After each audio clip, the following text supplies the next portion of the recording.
Hello, আসসালামু আলাইকুম guys, welcome to my Facebook page. আশা করি সবাই ভালো আছেন। আপনারা দেখতে পাচ্ছেন এই যে বন্যার পরিস্থিতি খুবই ভয়াবহ, খুবই বালা পানি আইছে, মানছে অনেক পানি হওয়ার কারণে মাছ মাররা অনেক পানি আইছে। সাইড বাই দিয়ে জমিন টমিন ঘুরাইয়া রাস্তাঘাটের অবস্থা খুবই খারাপ। যে বাই চাইবা বাই দিব পানি, অনেকের বাড়ি করে পানি উঠছে, খুবই ভয়াবহ অবস্থা। এটু হচ্ছে আমরা বিশ্বনাথ মাজোখালি, অবস্থা খুবই ভয়াবহ খারাপ। অনেক মানুষ রাস্তাত পাড়াই এইছে, যারা দেখেন মাছ টাছ মারা।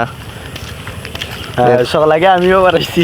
আমার বন্ধু আইছে, তার বাড়িতে অবস্থা দেখে তার বাড়িতে উঠানো পানি উঠে গেছে।